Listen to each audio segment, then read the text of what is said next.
Bismillahirrahmanirrahim. Assalamualaikum warahmatullahi wabarakatuh. Alhamdulillahirrabbilalamin. Wassalatu wassalamu ala rasulillah wa immatul mayamin. Asyhadu an la ilaha illallah wa Muhammad rasulullah. Allahumma salli ala Muhammad wa ali Muhammad. Pada sore hari ini saya Muslim Arbi sering menulis di berbagai media menggunakan nama Direktur Gerakan Perubahan dan Pengajian Indonesia Bersatu. Juga dikenal teman-teman sebagai pengamat. Ya. Saya terheran-heran dan kaget atas kejadian yang dilakukan oleh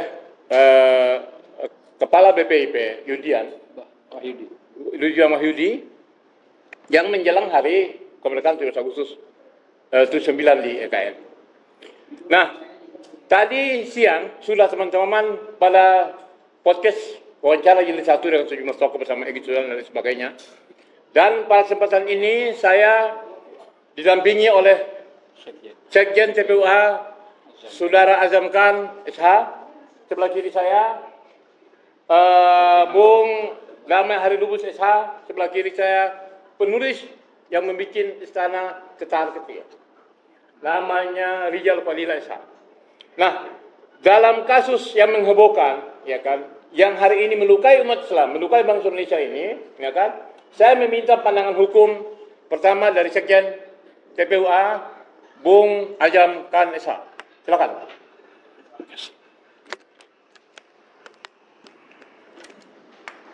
Terima kasih kepada Bang Muslim. Bismillahirrahmanirrahim. Assalamualaikum warahmatullahi wabarakatuh. Jadi jelas sekali dalam konteks ini bahwa Islam mulai dipaksa, dikeroposkan oleh beberapa orang yang di bawah naungan Joko Widodo, presiden kita ini. Ya 2 bulan lagi dia tidur nyenyak nanti, tidak lagi menjabat. Tentu proses-proses yang akan berjalan ya ditunggu saja nanti. Namun di sela-sela 2 bulan kepemimpinan seorang presiden Joko Widodo ini masih saja tidak selesai dengan membuat ulah dalam konteks anak buahnya, seorang Yudin Wahyudi, yaitu ketua BPIP, yang nyata-nyata kalau menurut saya dengan 18 seorang anak SMA yang biasanya memakai jilbab maka dipaksa pada hari Paski Braka di IKN nanti ini 17 Agustus untuk tidak atau dicopot jilbabnya. Jadi gini, jilbab ini adalah syar'i, kewajiban Allah. Jadi nyata di surat Al-Ahzab 33 ayat 59 itu Allah memerintahkan dengan keras kepada Nabi. Ingat, Allah memerintahkan dengan keras kepada Nabi. Nabi, tolong istri-istrimu dan anak-anakmu itu harus pakai jilbab atau penutup. Ingat, itu perintah Allah terhadap Nabi. Yudian ini siapa? Siapa dia ini? Ini Nabi saja yang diutus oleh Allah diperintahkan dengan tegas dan keras. Gitu ya. Bahkan selain daripada itu di Undang-Undang Dasar 1945 itu diatur juga, intinya di ayat 2 itu tentang persoalan beribadah itu diberikan kebebasan. Jadi diberikan kebebasan untuk memilih di Undang-Undang Dasar pasal 29 ayat 2. Nah, terus terakhir saya sampaikan ancaman Allah. Ancaman Allah di surat Tamrin. Nah, ini penting ini. Di surat At-Tamrin 66, At-Tahrim ya, 66 ayat 9 bahwa Allah memerintahkan kepada Nabi, perangilah orang-orang kafir yang munafik karena mereka itu berada di neraka jahanam. Dalam konteks tadi itu benar memang. Nah, selain daripada itu, pandangan saya itu dari sisi Al-Qur'annya, mungkin ada tambahan yang lain, dari sisi yang lain bahwa kalau dikaji pada pasal 156A atau 156 ini nyata sudah ada pelecehan terhadap agama. Jilbab itu syar'i, perintah Allah. Maka KUHP-nya ancaman 5 tahun ke atas itu menunggu si ketua BPIP. Saya kira itu yang bisa saya sampaikan, singkat dan padat, jelas. Silakan selanjutnya. Ya, baik. Koordinator Bung Ajeng Khan, ya. lawyer. Ya, ya. Saya beralih kepada Bung Rijal Fadila. Ini tadi siang kami sudah bicara-bicara diskusi informal tentang masalah BPIP. Silakan pandangan hukum dan pandangan sosial atau pandangan politiknya. Ya, terima kasih Bang Muslim Arbi. Kasus BPIP adalah tadi pelecehan terhadap syariat, terhadap hukum Allah. Wa man lam yakum bima anzalallah faulaika humul kafirun, zalimun, fasikun. Jadi kategori orang yang menginjak-injak hukum Allah, bahkan tidak bertahkim pada hukum Allah, adalah predikat yang Allah berikan kafirun, zalimun, atau fasikun. Jadi ini predikat konteks syar'i, dan itu telah kena pada mereka yang telah menginjak-injak hukum Allah ini, yaitu Yudian Wahyudi, atau dipelesetkan Yudian Yahudi. Artinya masyarakat sudah menganggap negatif betul gitu kan, memberi predikat kepada yang bersangkutan.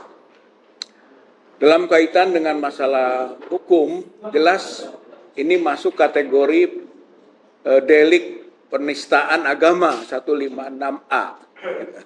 5 tahun tadi ancamannya, berarti Yudian Wahyudi ini kena dan akan memenuhi rumusan delik pasal 156A itu.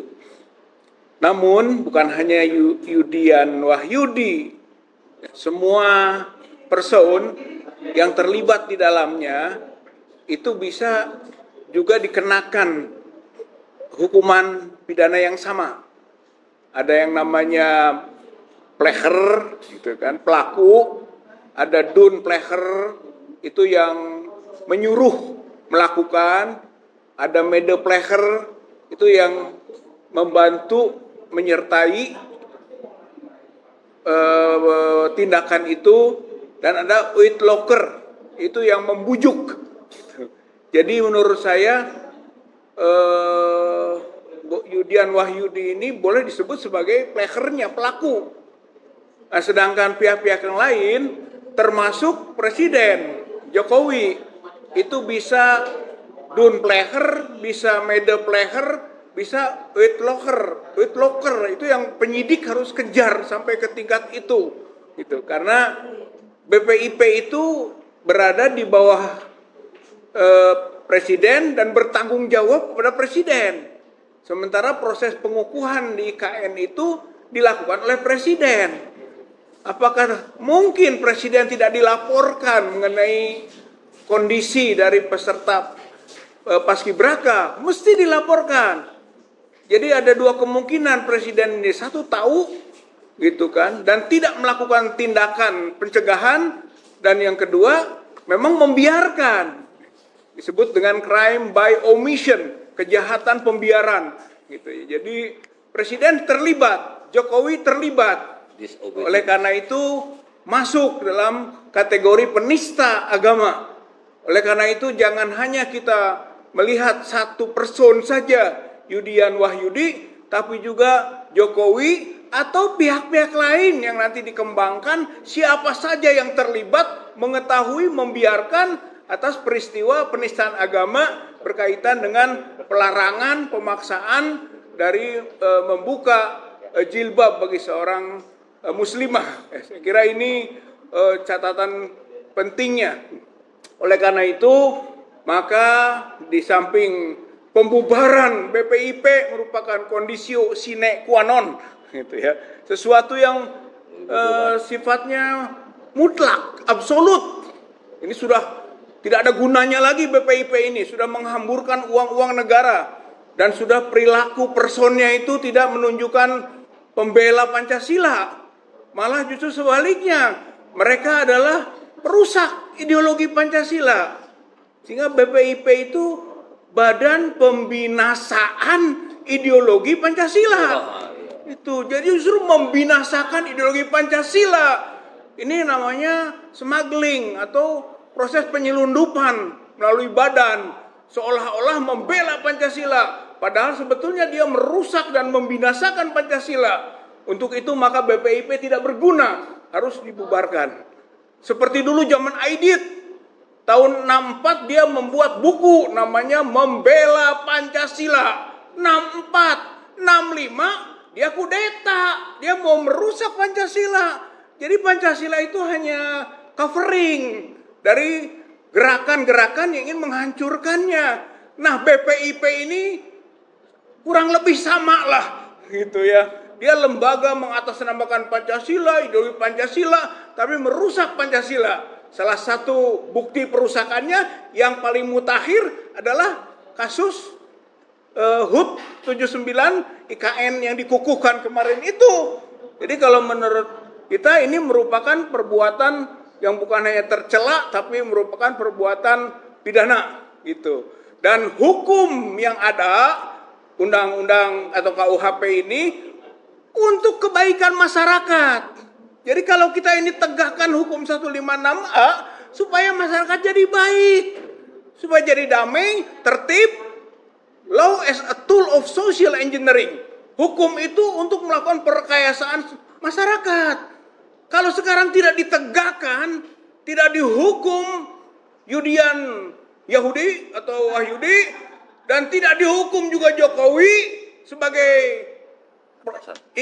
atasannya yang bertanggung jawab, saya kira hukum telah juga dipermainkan. Saya kira kita sebagai bagian dari aparat penegak hukum, saya kira advokat itu adalah penegak hukum.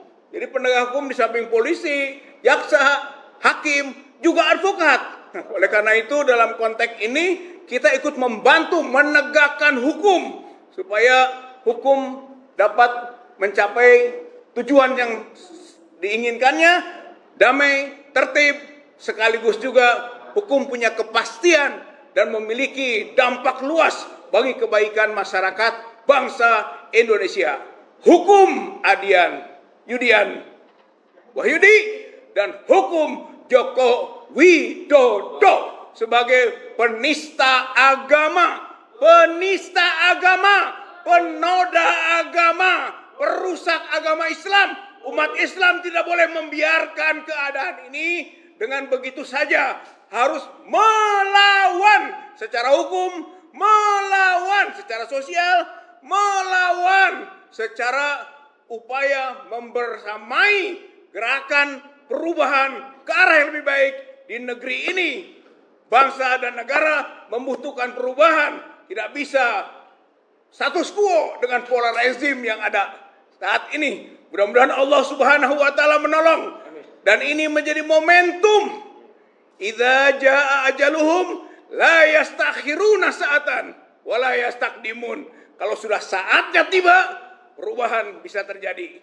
Allahu Akbar. Assalamualaikum warahmatullahi wabarakatuh. Waalaikumsalam. Ya, jadi jelas itu ya, pengantar yang disampaikan oleh Bung Rijal Fadila itu adalah ahli hukum. Ya kan, dan Jokowi bertanggung jawab. Ya. Dan ini adalah pidana. Nah, ikut bertanggung jawab. Selanjutnya Bung Damai Hari Lubis, untuk koordinator TPUA untuk memberikan pandangan hukum terkait dengan kejahatan. Damai. Ya. Assalamualaikum warahmatullahi wabarakatuh. Semoga YouTuber ini selalu sehat, selalu istiqomah, meliput para pejuang yang tanpa gaji, tanpa honor. Semoga semuanya menjadi amal ibadah kita semua. Soal Wahyudi, Yudian Wahyudi, itu dia punya strata tinggi. Dia profesor, doktor, dan kelasnya itu udah ulama sebetulnya. Ditambah dengan dia pernah jadi rektor di Universitas Kalijaga. Aromanya aroma Islam. Dan tugasnya mulia, yaitu menjabarkan dan mencontohkan, mensuritauradakan agar bangsa ini, rakyat ini, kita semua role model Pancasila. Tapi nyatanya dia tidak mengemban amanah. Malah melakukan sebuah atraksi politik yang mirip-mirip PKI. Kenapa saya bilang mirip PKI? Kenapa Pancasila itu dia pres-pres? Dia bilang Pancasila harga mati. Namun Pancasilanya dia pres-pres. Ini kita harus buat diskusi kapan-kapan siapa Yudian Wahyudi ini. Jangan-jangan ini PKI gaya baru. Apa dasar hukum kita? Buktinya RUU dia bisa dibatalkan. Artinya tidak sah, tidak bagus, tidak cocok dengan alam Indonesia yang Pancasilaisme. Itu buktinya. Kenapa? Ditolak. Walaupun sempat disahkan menjadi RUU. Jadi ini benar, saya setuju tadi, harusnya dia dihukum. Karena ada tulisan saya tahun 2020 itu makar Pancasila. Tahun 2020 saya udah bilang tentang Wahyudi. Ini kebetulan ini di Cakrawala Indo. Terus tahun 2021 di RM Mall, Rakyat Merdeka Online.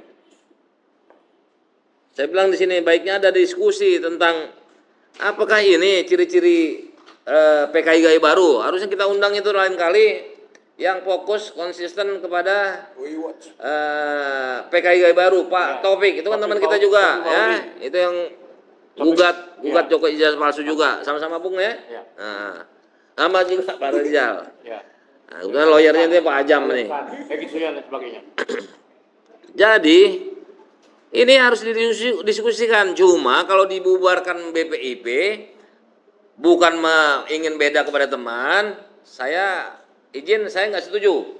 Karena itu lembaga itu bagus.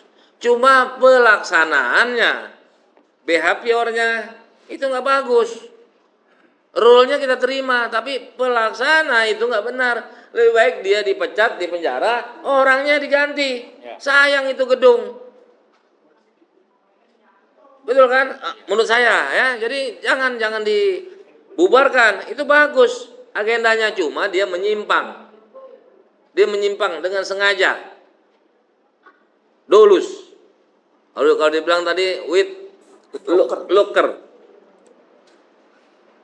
The dader dia atau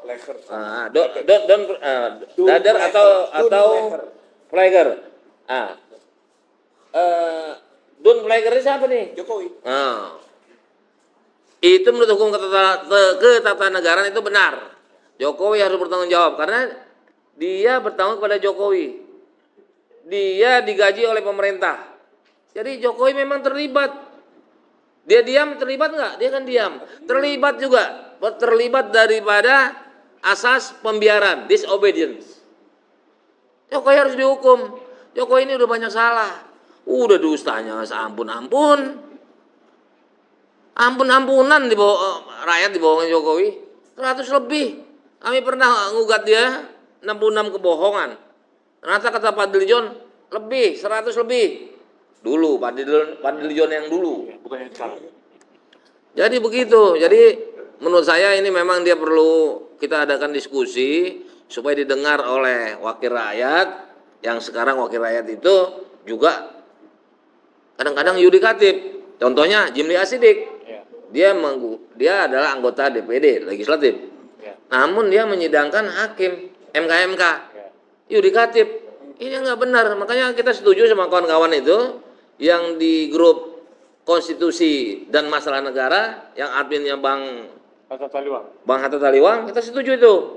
Ya.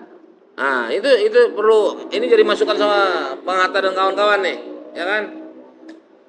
Jadi Yudian ini kita pertanyakan ini, jangan-jangan inilah model-model tipikal ya yang berkarakter pejabat sebagai PKI gaya baru. Tadi dia Pancasila harga mati, tapi dia diskon, dia pres. Jadi satu tiba-tiba mimikri menjadi gotong royong. Dari mana ceritanya itu?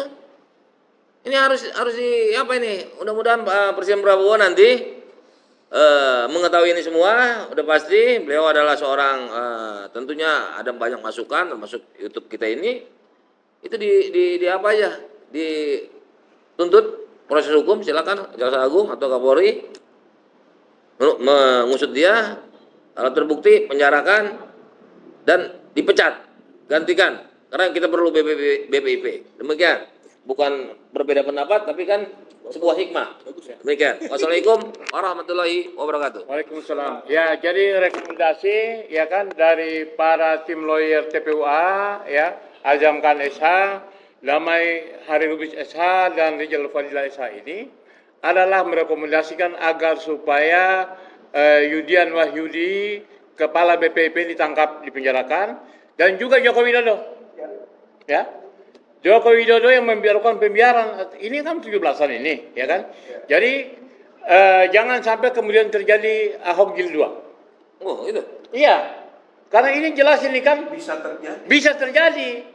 Jika ini dibiarkan, Yudian ini akan terjadi Ahok Jilid 2, penistaan terhadap sejumlah ayat Al-Quran yang mewajibkan tentang jilbab. Padahal pendapat Al-Quran itu sudah sesuai dengan Pancasila pasal 1, ya kan? Lalu kemudian Undang-Undang 45 pasal 1 dan 2. Itu konstitusional. Jadi Yudian Wahyudi ini adalah Ahok gaya baru. Ahok Jilid gaya baru. Ke PKI gaya baru. Ahok Jilid 2. Iya. Jadi sepakat ya berarti ya? Ya. Saya nggak konsen barusan. Baik, konsen. Jadi kira-kira sepakat ya? Ahoknya soalnya saya bingung. Mungkin ada tambahan. Ada tambahan. Sebelum kita close. Ya, jadi gini, saya melihat ada sistem narsisistik ya. Ya. Narsisistik ini adalah gangguan penyakit mental kepribadian. Ya. Itu yang sulit disembuhkan. Nah, saya kira Anda tahu siapa. Jadi narsisistik ini penyakit yang sudah mendarah daging di otaknya, mentalnya itu terganggu walaupun tujuan yang paling tertinggi sudah dia capai, dia masih mencari lagi ya terobosan tujuan dengan cara yang kotor, dengan cara yang zalim, tidak peduli, dia akan mencapai yang untuk naik ke berikutnya. Bahkan kalau berikutnya tercapai, dia akan mendeklarasikan diri sebagai Tuhan, seperti Fir'aun, seperti Namrud. Dan inilah masalah. Ya saya kira semua tahulah. Bukannya pemimpinnya lah. Terima kasih. Assalamualaikum warahmatullahi wabarakatuh. Ya. Jadi penjelasan ini mengkonfirmasi ya dan menegaskan bahwa jika dibiarkan ini terjadi Fir'aun Jilid 2. Ya. Fir'aun gaya baru. Jadi PKI gaya baru melahirkan Fir'aun gaya baru. Rejim Fir'aun, ya kan. Nah, cuman kalau rejim Fir'aun kan tidak pernah anak-anak jadikan sebagai gubernur, ya wali kota, ya kan gitu dia, mantu-mantunya dan lain sebagainya. Jadi saya kira teman-teman sekalian, ini jangan dikira bahwa umat Islam, memang kita melihat ini ada upaya-upaya settingan-settingan, ya kan. Tapi yang jelas ini adalah satu peringatan Tuhan, ya kan, bahwa jika ini dibiarkan, ya kan akan terjadi perlawanan yang keras umat Islam terhadap rejim yang Fir'aun Jilid 2 ini. Saya kira demikian atas perhatiannya dan doa, dan rencananya kan besok ini kan mau ada aksi nih, Jumat besok ini sama-sama menggeruduk ke kantor BPIP. Ya, saya kira itu. Sekian. Assalamualaikum warahmatullahi wabarakatuh.